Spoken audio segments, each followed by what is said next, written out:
This has to be one of the most anticipated AV receivers of 2021, so let's not waste any time and get to know the Yamaha Aventage RX A8A receiver.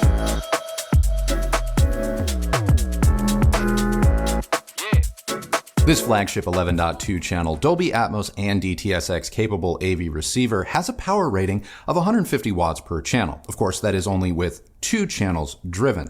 We know that power is likely to dip the more channels you use, but I wouldn't worry too much about whether or not this receiver has enough juice to drive your loudspeakers, as it is one of the more powerful AV receivers you can buy today, all things considered.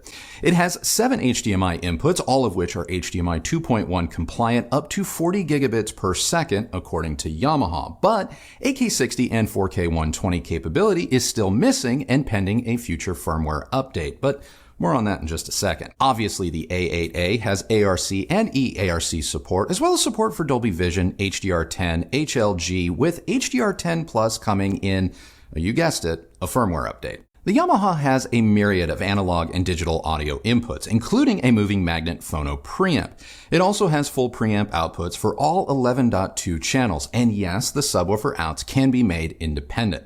It's also tailor-made for streaming digital music, either via its native support for streaming platforms like Spotify or through AirPlay 2, Bluetooth, Wi-Fi, or Ethernet. It is compatible with Amazon Alexa as well as Google Assistant and can be controlled either via the included remote control or with the free MusicCast app. Installing and setting up the Yamaha is pretty straightforward. That is, connecting your speakers and your various devices is straightforward. Setting things up using the on-screen menus can either be as easy or as complicated as you wish. Like the Yamaha A3080 we reviewed last year, the A8A is insanely customizable. I could spend more than a few months with this receiver and still not test out every setting or permutation available to it. I'm not saying this to scare you away from the Yamaha, but if the Marantz NR1711 is aimed at those who just want to get on with the show, the Aventage A8A is for those who want to be in the director's chair. Now, for those of you who already own the 3080, you are going to find near identical menus on the new A8A. The menus are also eerily similar to those you'll experience on the far less expensive Yamaha V6A. Like the V6A, the A8A uses Yamaha's own YPAO room correction software to dial your speaker's performance to your listening room. However, the version of YPAO found in the V6A and A8A are not exactly the same. The Aventage sports better processing and multi-angle measurement capability. But if you were hoping for third-party solutions like Dirac, sadly you're not going to find that here. Good news is, YPAO is pretty straightforward. Just plug in the mic and let Yamaha do the rest, or at least in theory, that's the idea. YPAO routinely identified all of my connected focal and or monitor audio speakers and SVS subwoofers. However, it consistently warned of a phase issue with one of the speakers, though it never identified which speaker it was, just that there was an issue. Ultimately, I determined no phase issue existed and moved forward with the calibration. YPAO worked well once I ignored the flagrant phase bug. With my speakers dialed in, I quickly popped over to the Yamaha's HDMI menu to make sure that I was able to enjoy the highest quality video, and that is where I discovered that the A8A is still limited to 4K 60 with respect to its video input and output. Yamaha has been promising 8K 60, 4K 120 support with a firmware update for over a year, and despite advertising the A8A as 8K 60, 4K 120, that functionality is still TBD, as are most of the features gamers are likely to enjoy, like variable refresh rate and auto low latency. Those too are pending a firmware update. This means that when I connected my PS5 and when I played games like Call of Duty, I wasn't able to enjoy them in 4K 120 in HDR the way that I can on an ONKYO RZ50, Denon X3700H, Marantz NR1711, or the ultra-affordable ONKYO 5100. 4K 60 in HDR is still good and smooth, and to this casual gamer, it's totally acceptable. But for you diehard gamers, the Yamaha comes up short, at least for now. So while Yamaha's video prowess isn't anything to write home about, at least as of this review, its sound quality is no doubt why many of you have tuned in. So let's talk talk about it. We tested the Yamaha using 3 different speaker packages: our Monitor Audio bronze speakers, the KEF Q series, and the new Focal Aria K2s, the latter being what we relied on for most of our listening tests. I listened to the Yamaha with and without YPAO engaged, and I found its performance to be consistent across the board, so think of YPAO less like a magic bullet and more like fine-tuning your speaker's sound. The Yamaha's overall sound is one of balance, solid separation, and relative clarity, but let's break it down. Without connecting a sub and when driving the Focal Aria K2 tower's full range, the Yamaha had good control over the speaker's woofers, but in a head-to-head with the ONKYO RZ50, the ONKYO extracted just a bit more low-end weight from the Focals. The extra weight made the Focal speakers seem a little richer and warmer in comparison, which may or may not be to your liking. But both the ONKYO and Yamaha exhibited great detail and texture throughout the bass, especially as you moved up towards the mid-range, with the Yamaha being just a little bit livelier and thus its detail a little more audible in direct comparison. But once a sub was brought into the mix, I doubt any and all differences in the bass would be noticeable to most listeners, especially when watching movies. Now, in terms of the mid-range, the Yamaha is neutral to maybe ever so slightly lean with respect to weight. This is no doubt a carryover from my findings with the bass, where the Yamaha simply proved to be not quite as deep in comparison to that of the ONKYO, at least not on the Focal Aria K2s. I don't mind a little leanness in the mid-range, especially when coupled with an articulated treble response, because this type of sound can add a bit of focus and intelligibility to both instruments and vocals. The A8A has very good detail and articulation throughout the mid-range, which means you're not likely to miss a note or a phrase when listening. But if you like a bit of body or a little more presence in the form of weight or dynamics, especially when it comes to vocals, the A8A may not be the best in this regard. But I want to stress that the A8A is terrific for both music and movies, and I think whether or not you prefer its overall tone with respect to its mid-range performance is likely going to come down to personal taste. As for the high notes, they are extended with exceptional levels of air and decay. In truth, this is one of the receiver's best attributes. Its high-frequency performance is on par what I've come to expect from Yamaha's higher-end integrateds like the AS1200. There is a terrific amount of detail throughout the treble that is kept in absolute check, never becoming forward or fatiguing. What's more, if you fancy yourself a tweaker, you can go into the receiver's deeper setup menus and adjust the filters used by the ESS Sabre DACs for each input, which has an effect on the unit's treble performance somewhat, but never in a negative way, which is kind of nice. Music or movies, Yamaha's SOUNDSTAGE is pretty top-notch, a little laid back in its overall presentation, with instruments and vocals starting at or sitting just behind the speaker's front baffles, but the definition and clear separation enjoyed throughout is close to class-leading. With speakers set up correctly, the SOUNDSTAGE with 2-channel music can extend well beyond the outer boundaries with the same attention to detail you're going to find resting between. Dolby Atmos soundtracks with shows like Squid Game, Cowboy, Bebop, or movies like Shang-Chi and the Legend of the Ten Rings are excellent. The Yamaha breathes a little bit more life into a film's ambiance compared to most receivers, and I am including the RZ50 in that statement. So everything sounds a little larger with respect to scale, and that includes overhead when we use our Dolby Atmos speakers like our AMS speakers from Monitor Audio. Dynamically, the Yamaha is natural in its portrayal of broad, sweeping crescendos, though it's not quite as outright explosive as, say, the ONKYO RZ50. The ONKYO definitely felt a bit more forward and impactful in direct comparison, though I will say the Yamaha exhibited a touch more control, which in turn made dynamic passages feel more nuanced rather than gut-punching. But again, I'm doing my best to describe single-digit degrees of nuance and excellence between the two receivers. The A8A is a very solid performer when it comes to both music and movies, but there are a number of items I did take issue with that we have to discuss, starting with the fact that it just seems like a work-in-progress product. So many of the features that may play a role in your purchasing decision are still MIA pending a firmware update. Features like 8K60, 4K120, VRR, HDR10+, and the recently announced Oro 3D are still promises with, according to Yamaha, an ETA of late February 2022. So in terms of everyday functionality, there really isn't much difference between the A8A and the cheaper V6A, or the now discontinued Aventage 3080, at least right now. But that's not all. I experienced a few other bugs worth noting. When switching between streaming apps or inputs on the Yamaha, the A8A can cause your speakers to audibly pop. The A8A will also occasionally power cycle on its own when off. I confirmed that all Bluetooth, Wi-Fi, or remote power-up settings were turned off, so I have no explanation for why the A8A would turn itself on or off unexpectedly.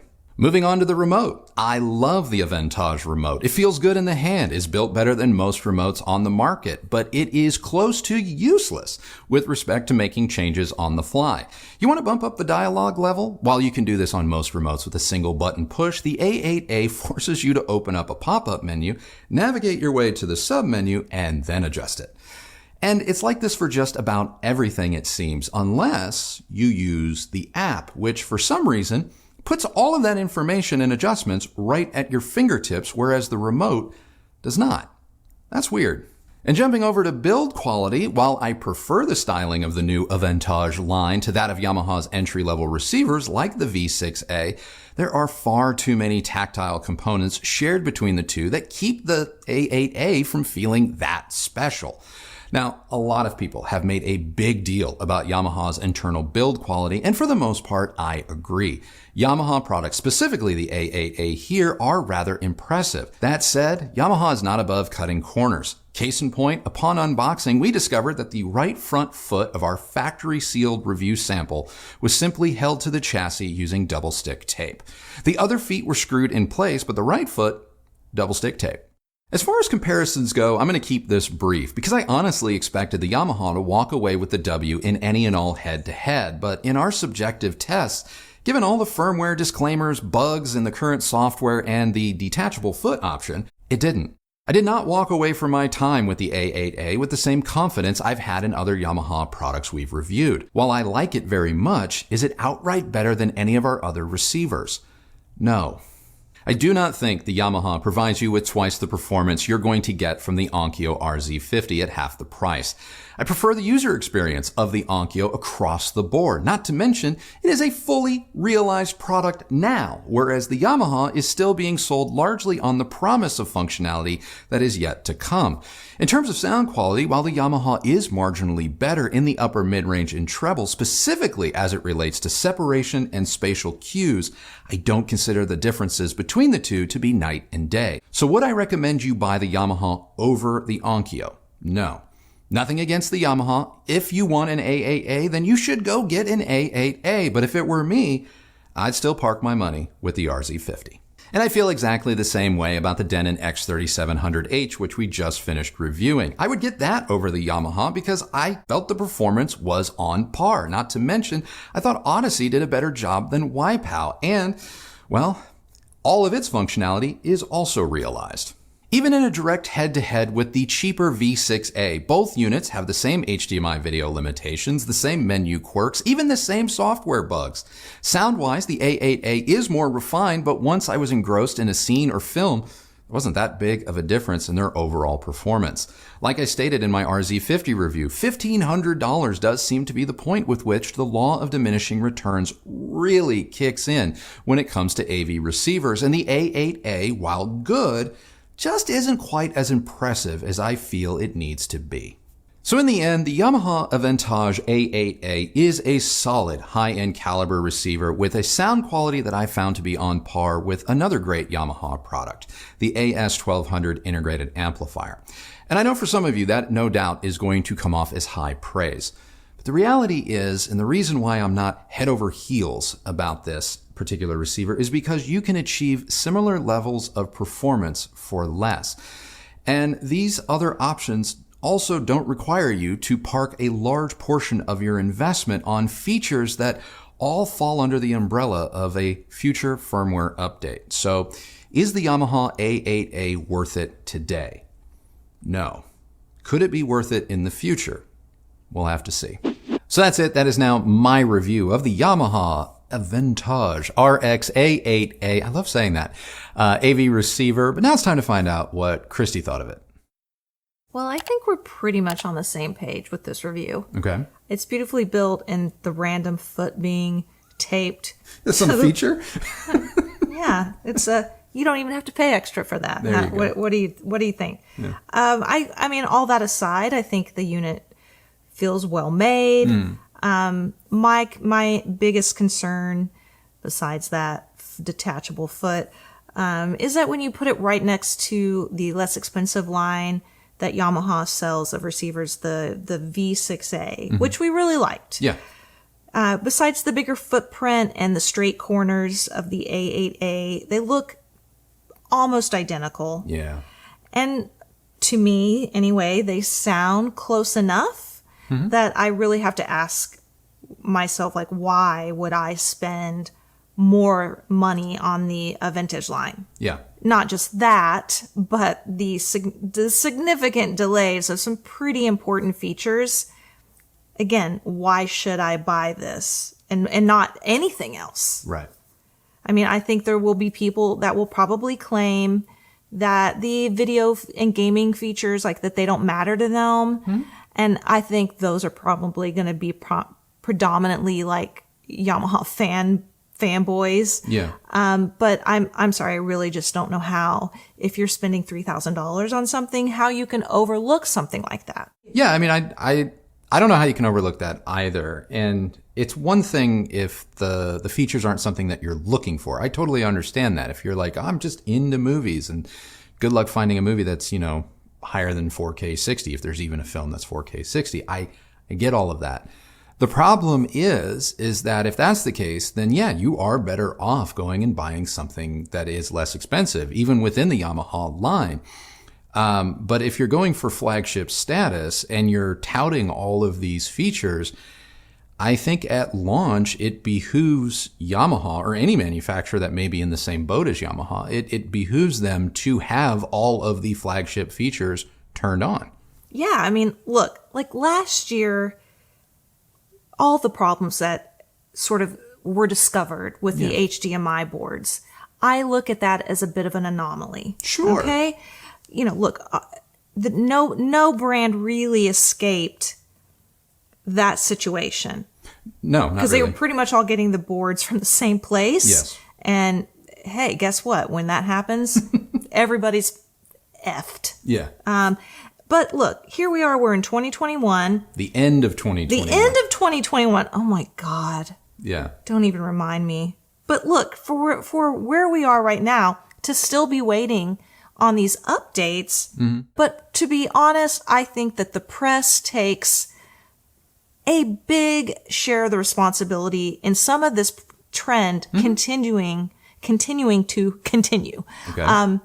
Look, it is no secret that there are publications out there that do the bidding of the brands, marketing wise. Okay. And what I am seeing continue to happen here is just this regurgitation of a brand's press release. Yeah. Where the publication, whether it's print or a YouTube reviewer, whatever, they don't actually have the product. They're just spitting back out the press release they've been sent without ever laying hands on the product. Yeah. And I'm sorry, I feel like that is a disservice to viewers. And I think that is part of the reason why you see a lack of accountability with brands who who continue to be able to put out products that aren't completely finished. And I am not saying that Yamaha is the only offender. No. We have called out numerous brands this year alone for this problem that just seems to be prevalent in the audio and home theater industry. I'm sure it exists elsewhere, but I feel like it's just gotten really, really, really bad. Yeah. I mean, if you go by what Yamaha says, this product should offer more than it presently does. Right. And according to Yamaha, you have to wait until February 2022 in order to take full receipt of what you're paying for. Right. But like if I bought it already, or if I buy it even after seeing this review, and I'm like, I'm going to take a chance, and that they actually come through and you get what you're paying for. By the time February 2022 comes around, your return period has already passed. Sure. And so I just think it's not fair to consumers. And it puts us as reviewers also in a difficult position because we can't fully review something that's not done yet. Yeah. It's just not a good look for Yamaha because last year you could blame any and all delays or 8K60, 4K120 compatibility on faulty boards. But now everyone and their mother in this space knows that the boards have been fixed. And now you have your competitors coming out without these limitations. And yet you continue to have the limitation, and the proposed date for lifting said limitations is not until 2022. And while they're hopeful that that is the date, there's no guarantee. Well, yeah, you just never know. Yeah. And I think the irony of this entire situation is that last year Yamaha kind of escaped the public turmoil surrounding all of these HDMI board issues because from the beginning they indicated pending some sort of firmware update. Some sort of update. Here we are a year later, and everyone else has come to market. Their stuff is seemingly fixed, at least from our testing. And here Yamaha is still, once again, there's the asterisk with, it's just not, the cake is not baked. And I just wonder, like, how long is this little trend going to continue? All right, so that is now our review of the Yamaha Aventage RX A8A flagship receiver. You just like saying Aventage. I do. Now that you guys have all corrected me on how to say it. Aventage, I feel like I should always roll up in like a Rolls Royce, roll down the window and be like, Aventage, and then roll it back up. Anyway, let us know what you guys think of it down in the comments below. And I have a question of the day for you. Of course I do. That's what we do on this channel. And my question of the day for you is this. What would make you purchase the A8A now rather than waiting until all of its functionality is realized? I really want to know. I really do, because I'm with Kristi on this one. I would wait until they issue the firmware update so that I knew 100% of my money was going towards what I was paying for. But I'm curious, what would make you pull the trigger now? If you like this video, please do give it a thumbs up, like, and subscribe. Go ahead and ring that bell so that you're notified when new videos come out. All of those things help the channel immensely. You know what else helps the channel? You guys continuing to use the links that we leave for you down in the description below. That has just been awesome, and we both thank you guys very much for doing that. Follow me on Instagram at Recovering Audiophile, and that is it for this review. So remember, the only person who has to like the sound of your system is you. So happy listening, everybody. Thank you again for watching. We'll see you on the next video.